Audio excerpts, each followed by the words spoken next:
There's this TV show, and it's on before the news that I watch for the weather report. Only living boy in New York. I get the news I need from the weather report on Channel 7, which I don't know what affiliate that is. Is it, I don't know if that's ABC, NBC, or CBS. Don't think it's, is it ABC or is it CW5? I'm not sure. Okay. I don't know what the broadcasting company is. Okay. But, let's see if it says, hold up. KVIA, ABC News. Okay, so it's ABC. Okay. Isn't that what used to have Monday Night Football with Howard Cosell and Frank Gifford and Don Meredith? Wasn't that on ABC? I think so. I don't know. It was a long time ago. NBC and CBS had football when I was a kid. I think CBS had the NFC, the National Football Conference, and NBC had the AFC games. And then, of course, Monday Night Football had both conferences on there. It was ABC, right? That was a long time ago in a galaxy far, far away, and they had different contracts and stuff. Well, I'm sitting there, and they have this show on. It's called Shark Tank. Are you guys familiar with it? Okay. It's this insanity about people crying and getting all excited about, I want to do this for the world and all these things are and it's like it's philanthropy. Okay. That's like believing that your comic book will save us from all the other comic books that hasn't saved us with the comic books yet. Right. And I can't overemphasize to people how much I love people and how much I want to keep children safe from abuse from the comic book that's saving us from the last comic book that didn't save us with the next comic book. Do you see what I'm saying? Okay. The Bible is a document written down by people that lived truthful and faithful lives and got turned into a comic book. Okay. And the last book of the Bible is a book called Revelation, which the main thing about the book of Revelation that's so important is it is this large collection of story that John wrote down connecting to the man who is like him in spirit during the apocalypse, when the ways of the apostles overcome the world and we're all living the commands of Jesus Christ, forgive debt and trespass, love one, eternal, faithful peace, which lots of different groups, not just, the Torah and Jews and Christians and the Bible and Muslims and the Quran and the Mormons with the Pearl of Great Price and the stories in the Book of Mormon were changed by the people that betrayed Joseph Smith. They're a collection of stories that have historical evidence and documentation that are really real. Okay. The story about Nephi is about a young man who is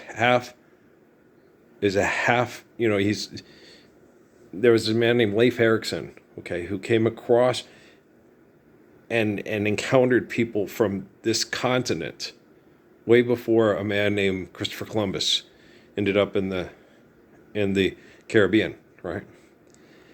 And when men come and they meet women, children are conceived, right? And one of them, his name was Nehi, okay? And he had connections to religion from the people across the water, as well as the people on this side of the water, right? And past, present, and future operate at the same time, and life is eternal and grace is infinite, right? And these tribes come and they connect, and then these religions, or these cultures and these traditions, when you have faithful people like Sir Thomas Becket, Sir Thomas More, okay? When you have people like that, okay, that will stand up for the truth of a religion for people that try to corrupt it for political, social agendas, like the Anglican Church invented by Henry Tudor, right, and by the Tudors, okay, to justify their political, social ambition with mythology, referred to as religion, right? We're all aware of that. That's why we had the things with Luther and so forth and all these reactions to all these, I don't buy the comic book, right? It's like, well, the Gospels are not for sale. Like, Bono said. And when they sing, the God I believe in doesn't have a bank account, mister, right? Remember that? I forget what song that was. But it was a live recording and it was a concert. And he was talking about his feelings about Jesus and what he got from faith, from his relationship with Jesus Christ. Okay. And, he said, the God I believe in doesn't have a bank account, mister. Okay, so you understand that. Right. So he doesn't believe in the pot of gold at the end of the rainbow, right? Like my grandfather. And the goddamn pixies that piss on the windshield. And the damn cars driving on top of the tunnel and all this bullshit. This comic book bullshit. Invented by comic book salespeople that are going to keep selling you bullshit. To keep your breath clean, right? And I can't overemphasize to you, okay, with Jeffrey Hinton having to invent artificial general intelligence to police computing, because with people's quantum computing, they're trying to invent a computer, okay, that can protect their computer and their lives from other people with computers that are trying to compromise or take over their computer, and if they can't take over the computer, eliminate their life so they can be the people that manipulate everybody with their computers. Okay, that's what's happening. When Dimas and Jeff were talking about this and about bad actors getting, Dimas knows. Okay, the one who got it across to me the best was when they watched the propaganda videos they put out about Jeff Bezos. All these people, Jeff Bezos? It's like, yes. Jeff sat there, and when he talked about things, and it was in his thing, and it was in the stuff, and it talked about his relationship with the military. And he felt, that we had to support and we had to do this. And if you don't play ball, okay. Guys, remember when I was on Facebook, and my little Ray's so cute, right? And I sat there, and there was a Rockefeller following my Facebook page. And I showed her. I said, look, Natalie, there's a Rockefeller following my Facebook page. And she goes, yeah, so. I go, Natalie, the Rockefellers are the people that have most of the money, that do all the,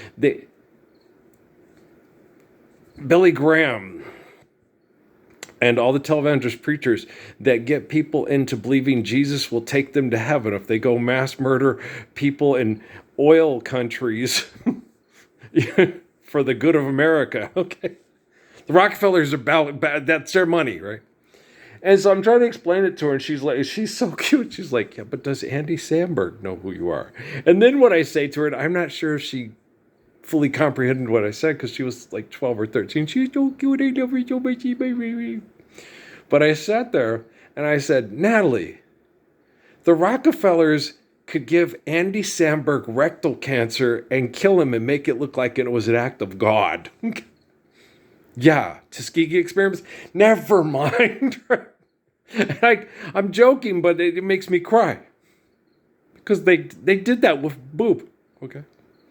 They tried to do that with Haile Selassie, and it didn't work. And they had a bunch of trifling-ass motherfuckers, like the trifling-ass motherfuckers that murdered my Malik, murdered my Haile. Okay? And no one loves Nelson as much as me. When the last video I said the thing with John McCain, and you get a lot of people like Oprah and all that, how dare you compare Nelson Mandela to John McCain? Was Nelson Mandela the president of South Africa and did business deals with the Boers and all their diamonds? Okay. How dare you not compare Nelson Mandela to John McCain? Okay? Guys, quantum computing isn't going to take into account your opinion. Okay? Your sad story of Black my story, not his story. It's not going to take that into account. It's going to look at Truth, lie, good, bad, right, wrong. Yes, no, yes, no, yes, no. That's all it's going to look at. Okay. It's not going to give you, I think I have the right to let off the nuclear weapon and kill everybody if they don't give me this business deal. 20%, 15%. I'm out. Okay? Quantum computing is not going to do that. Okay? If you think you have the right, it's going to take control of everything that you're going to use to try to go to the Strait of Hormuz and kill everybody you want to kill to get that business deal. Like on that stupid ass video they had the other day on YouTube that got posted by assholes because the military requires it for genocide operations. And it has nothing to do with Demis Hassabis and has nothing to do with Jeff Bezos. Okay? You better play ball or we'll give you rectal cancer and make it look like an act of God. We'll kill you of cancer from the Tuskegee experiments of the Bezos and say God took Jeff away too early like God did Bob, right? Which is complete horseshit. Life's eternal and grace is infinite. Human beings killed Bob Marley because human beings wanted to do business and make cancer look like an act of God. Right? Okay. I love you, Cece. I love you, Alex. I love you, David. I love you, Stiff. I love you, Sharon. I love you, Rohan. I love you. I love you. I love you guys. Love you, Nico. Okay. Tackling Fuel. Nico played it too late. I think he might be a nephew of Rohan. I don't know if he's Rohan's son or not. I don't investigate. Okay. I just know that's my cousin's family, right? And we're connected in prayer, and I love them very much. Guys, my local family is more disrespectful to me about the Gospels than the Marleys have ever been. Publicly, Sedalia and Alex gave me more propers in public than any of my family ever has. Okay. When I talked about Boob being killed by the CIA in the Tuskegee experiments, Sedalia acknowledged me and said, thank you, you're right. Okay. And when I remarked on one of her pictures where him go like this and said, only dad thinking of his dad is give him a smile like that. Okay. It was a picture when he did a layout for modeling and he pointed at his face with a smile and it was gorgeous, right? It was a gorgeous smile. And they asked and he said, he wasn't lying. Okay. And spend the night if you think I should. If you think if you ever need a reason to smile. Yeah. she Dad never leaves. Every time she brushes her teeth and looks in the mirror in the morning, she can see that. Only a daughter make a dad smile like that, man. You know what I'm saying, man? Okay. My family is me treasure, man. All right? You understand? Okay, so Earl. That's me cousin Boob. Skipper Bob, right? That's me cousin. And I'm proud to I tell people that and I'm proud to say that. Right? You know. I don't think much of his biological father at all. Okay? His mom was a very strong woman and I think more about her and she's not, she through birth of Nesta, she's married into my family. Okay. I don't think much of Captain Marley.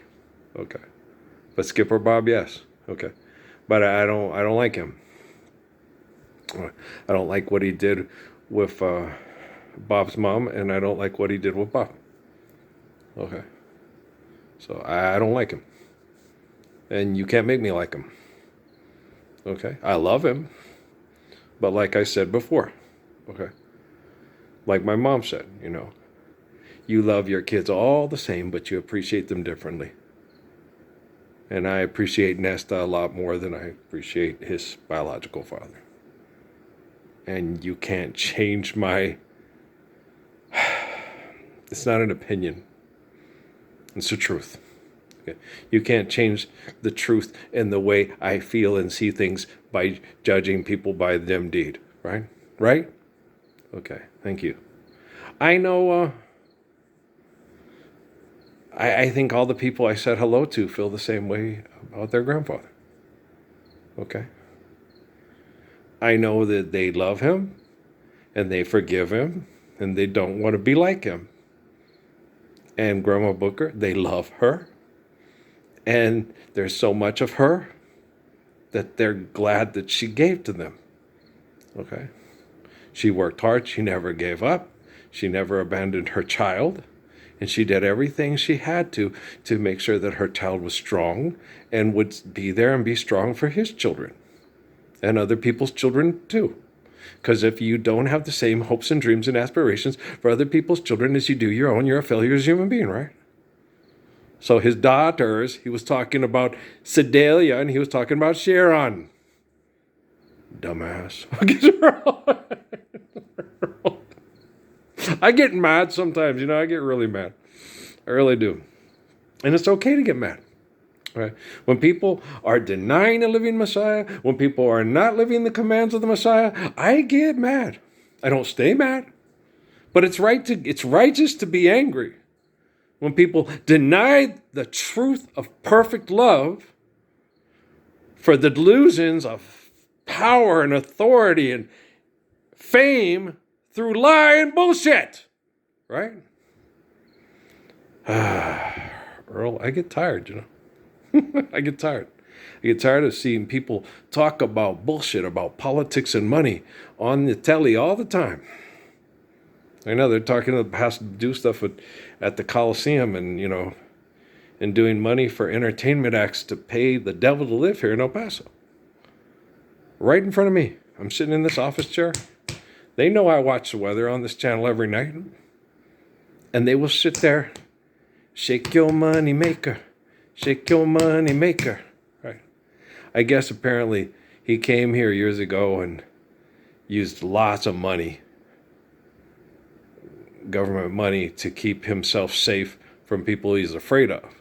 When he came back here, it was back when he was a long time ago, right? And Donald Trump, and I remember laughing about it and posting on social media. It's like, you do know I take on the people that invent the cartels to be heroes that gave us the Tuskegee experiments. I have melanoma poisoning in both hands, okay? For my body, trying to get all the crap out that they can put in there because it's legal according to the Supreme Court in the interest of national security. People can spray Roundup and have Roundup contracts with people and have the scientists tell them it's perfectly safe and it doesn't cause any long-term problems. It's only a problem to the plant, but not to the people.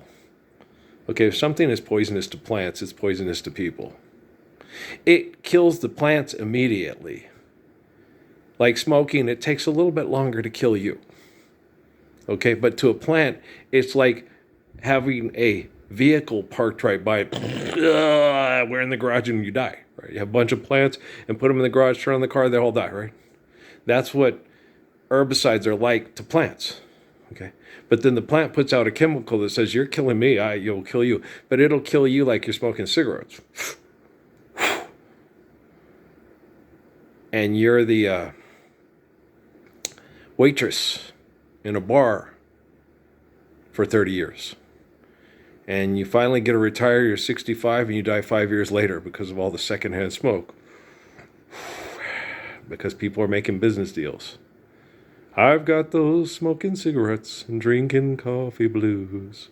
Yeah, I filled up 11 ashtrays and how's it again? I've been sitting here trying to get my being with my baby. I filled up 11 ashtrays and I must have written 6 or 7 songs. But like with her, I didn't finish what I started and I lost jobs. I counted that. I love that song. Anybody else? That's a damn good album. Introducing Johnny Rodriguez. Yes, good album. It reminds me of being a Mexican, because he was in this club playing. He's going by Johnny Rogers. And Tom T. Hall went through there and said, you're Mexican. You ought to go by Johnny Rodriguez. Mexican people like country music too, and you sing it real good. So go by Johnny Rodriguez and come to Nashville and I'll give you a shot. Get some people to give you a shot. And then they wrote that song and he said, I'd rather give I'd rather give a friend my wages than to go downtown and be someone I ain't. And if a loser's what you think I am, I guess that's all I ever amount to being. But I wouldn't trade the world and all its money for the changing of my name. I love the snot out of that song. Okay, I love that song. My name, Ralph Earl Parsons Jr. Okay, just like I told everybody, I said only the glory of God would put the soul of the Messiah in the body of a quadruple redneck during these political social times. Okay, just like only faith in the glory of God would put the soul of an apostle in Jamaica. That's my cousin, that people would judge because him speak patois, him have dreadlocks, and him smoke marijuana to keep himself calm so he didn't do violence to people that did violence to him. Like Bill Bixby trying not to turn into Hulk on the train on the movie, right? I'm watching some of the old Hulk movies that Gabe used to watch as a kid. He loved those movies. Oh, yeah. The Hulk. I'm watching the one with Rex Smith with Matt Murdock. And I think I watched that one a long time ago. But Bill Bixby, I'm watching it go, Bill Bixby did a good job of directing this. It's based a lot on the comic books. And it has these kind of moral dilemmas in this, trying not to get too close to people because he can't stay, even though people are nice to him. And it's well directed. It's kind of neat. I'm sitting there watching, going, "Oh, this is okay. This is a lot like the brooding character from the comic book." And Bill Bixby's doing a good job with this, So I was sitting there watching it, and I was like, it took me back to those thrilling days of yesteryear. I'm gonna load this one up because 20 minutes with the way the stuff works at YouTube, and they're running slow. That has nothing to do with YouTube. That's all military intel. But if I make it 20 minutes, it probably might load a little bit quicker. I got that from just connecting to Mr. Hassabis in prayer and Mr. Bezos because I